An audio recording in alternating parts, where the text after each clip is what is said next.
kasi bukas huwag ka maglasing, uminom ka lang.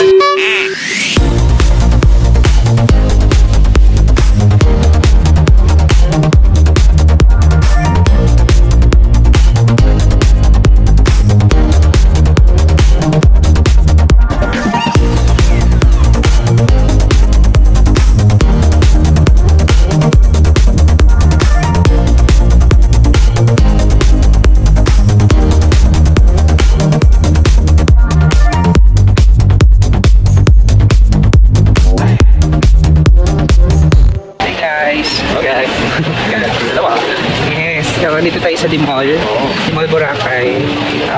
Isa sa mga pinakasikat na puntahan, of course, na mamahilig mo shopping. And mahilig bumili ng mga pasalubong. Mahilig mag-enjoy. Yeah. Hey. Ayun, may nakakilala sa kanya. Yes. So, abangan niya yung video. Sana nakunan ko pala siya, no? Oo eh. Pero mamaya, balikan natin. so yung jack ninyo nga pala, pasensya pre, nanobat ako. So, Okay. mamaya pa namin ika-makonta. Naka-charge yung cellphone. Pag-duty siya. Pero wala siya sinabi. Pero ngayon yung usapan namin. Saturday morning. Okay, sige. Message ko na lang siya sa account ko. Okay. So yun guys, mamaya ulit, maghanap muna kami ng nest namin kung saan kami pwede mangitlog. See ya! Bye! Subscriber natin. Wow! Iyan. Ayan. So yun na nga guys, yung challenge kapag may kasama ka celebrity, kilala ka kung saan saan, ibig sabihin hindi ka pwedeng gumawa ng mali kasi may mata ka kahit saan. May mata. Oo. So, ano sila mating overtold guys, mama. Oo. Papunta kaming beachfront. Beachfront. So sa mga ganitong panahon guys, maalon siya. Ideal time na pumunta ka dito is around December. Yeah. I think December na yun. Ayan.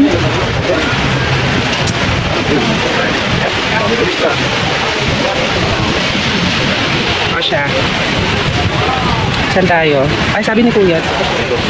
Ngayon guys, yung beach, we're actually looking for a bar that has happy hour para makatipid tayo. Gusto namin muna magpalamig-lamig at masyadong mainit yung panahon. Diyan na mainit. Yes! Bigyan mo na sa... So, ayan, meron available na henna. So, sa mga nag-hotel or you call this dito kaya, ako to for sale. Sige lang po, thanks. Wala na. Na ba tayo mapuntahan? Lakad pa konti. So yun guys, yung sinasabi ko kanina na kapag nasa hotel kayo or any resort, yung henna nyo make sure na tuyong-tuyo na siya. Kasi once na nagmansya yun, i-charge sa inyo ng establishment. Ito yan. Yes. Marami nangyayaring ganyan. Oo. So, konting ingat na lang po. So far, nakikita natin, hindi naman na masyadong nagmamask yung mga tao dito sa Boracay. At parang wala namang pinagbago. No? Ganun pa rin naman. Oo. Yung medyo madumi-dumi lang ng konti yung dagat, dala ng alon. Oo, dahil high tide eh. High tide, syempre nakakaskas yung mga lumot sa ilalim. Tapos sinadala sa dalampasikan. Ayun, may nakita tayo ang seafood buffet. Pero medyo may medyo pricey siya. Ayan. Maganda naman yung lugar. Henan. Crystal. Anyway, nasa station 1 po pala kami.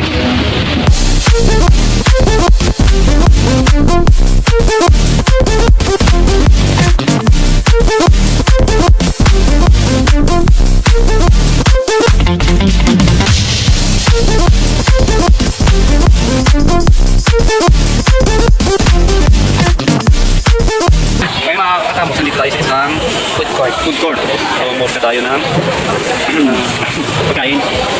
Siyempre, hindi lang basta-basta pagkain. Meron ding konting dahil dalawa lang kami ni Johnny. Magbablog kami ng dalawa lang kami. Sa mga kuya, may papahinga pa. So, kami muna nagala. Yung baby ko is naiwan doon sa hotel. Yung cartoon, pure met. Mamaya naman tayo maliligo sa dagat dahil masyado pang magpapalamig na kami. Yes. So, every night, meron ditong fire dancing, band, tsaka, ano pa ba? Of course, food and drinks.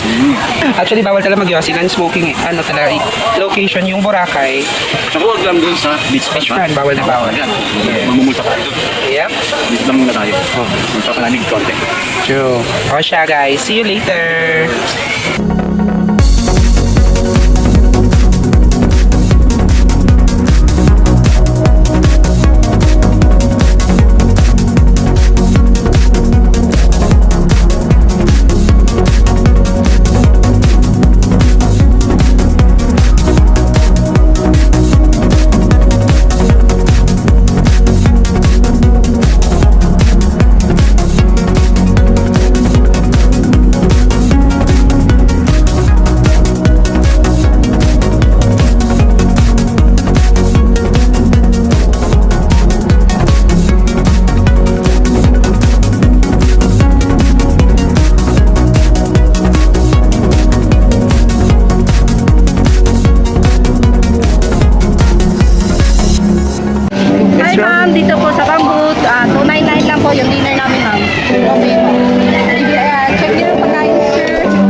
Importante mo tayo. Yeah.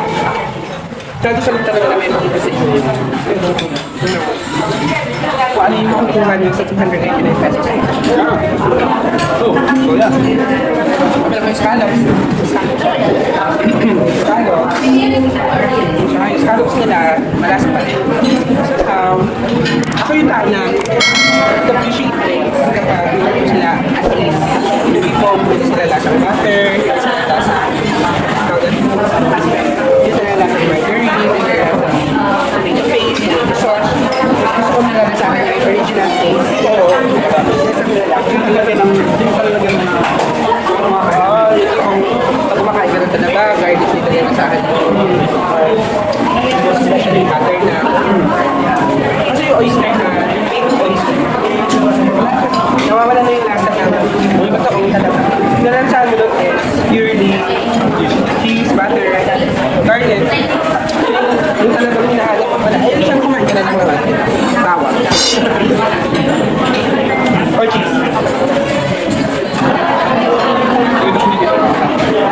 Kasi hanggang late siya. Currently, pumasok kami dito na quarter to 8 p.m. So, ang na lang kami ng coffee mamaya kapag nabusog na kami. Tapos mag-deliver. If you are looking for this place, this is somewhere in Station 3 here in Boracay. Kasi malayo-layo yung lalakaran dito. But then, pero tayong e-bike or e-drive. That would just cost you 20-25 pesos. Anyway, if there's something cheap, tapos hindi na kayo mag-prepare ng food, tapos unlimited pagkain, the way they cook the shells, will actually give you an aftertaste. You will realize that they have available kimchi. So, masyadong marami yung scallops ko. Nakita mo. But all of the scallops has something inside. Try their soup. You want to? Would you want to get one drink? No, try.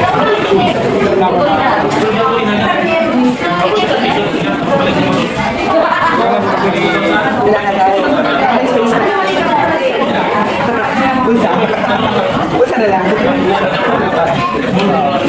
So ayun, sayang nga naman natin si Carl Robert at si Kapusita. Proud to proceed with the time later on. Ito na sa ito. Yung mga known places in Boracay. Nakakasal talaga kami nagpa-party before. I'm not also sure if there's an operational right now. But we'll have to see later on after we eat. Dinner at 9 p.m. Kain muna kami. So, busog na kami. Bibihis muna kami ngayon. Bihis muna tayo. And then, mag-iikot kami. Papakita namin sa inyo yung mga lugar dito kung okay pa bang mag-party or what. Kasi nga, may mga iba sa atin na, sorry, medyo low light tayo ngayon. May mga ibang tao na hindi alam ano ba nangyari sa Boracay nung nirehab ni Pangulong Duterte dati. So, many of us are actually expecting that this location has changed the nightlife.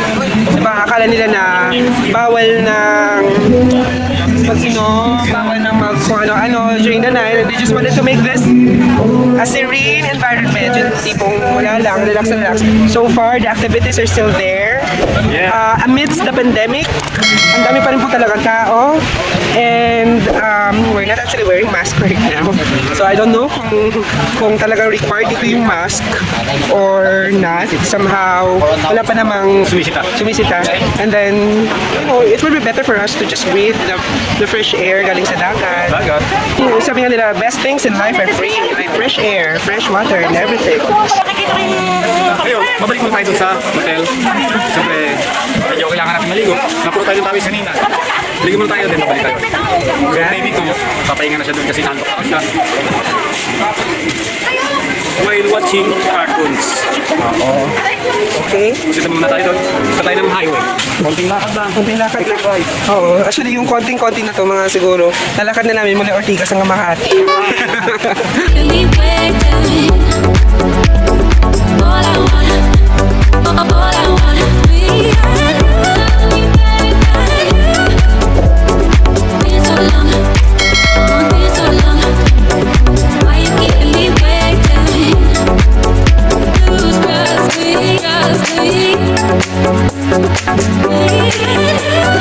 We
good morning. So currently we're still here in Boracay.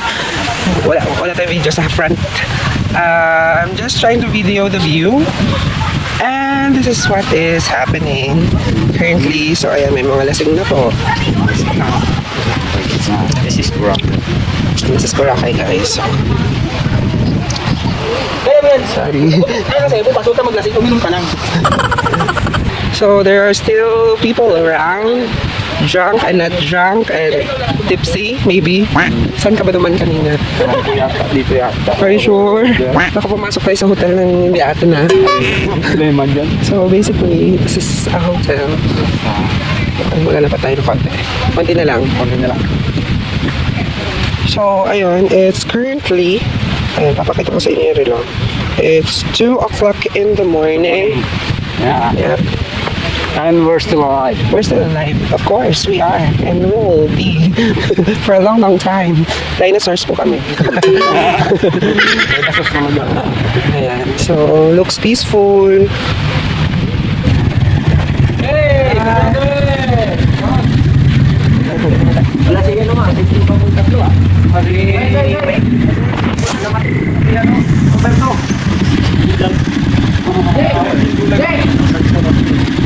Kita niyo naman kung gaano tayo popular sa mga tao dito. Siyempre, sila ang tawag dito, yung nakikisimpatya sa tao. Yes. Dahil, alam mo naman, ayaw kang magsalita. O sige, basta ayun na lang. Diyan din na lang. So, ayun na nga. So, kapag may masamang ginawa sa ibang tao, siyempre, so, wala patulan. The problem is that walang grab dito. So, we have to walk another 5 minutes, maybe something I 10 don't or 5 minutes. Ito yata before yung nasunog na Ito ba yun? Natalipa pa. I'm looking for Trafalgar. So I'm not just sure whether it is still existing or they were still able to renew their contract. Kasi simula nga nang na-rehab yung Boracay, lots of businesses shut down and then some of the businesses were not able to operate. Yes. Hi guys, good morning. So, Kabalhaban is live. In Manila, this is what we call a cash driver. Somehow dito, wala pa yan silang app para mag-hire ng bus. But then we're safe. We've been safe in Kuya. So, I think Kuya has been driving for quite a while. Mararamdaman mo, especially kapag driver ka din ng motor. So, Kailan ba yun? diba, mararamdaman mo parang minsan nauna pa yung paa mo mag-preno. 70? So, okay na yan. Thank you, Kuya. Ingat po kayo.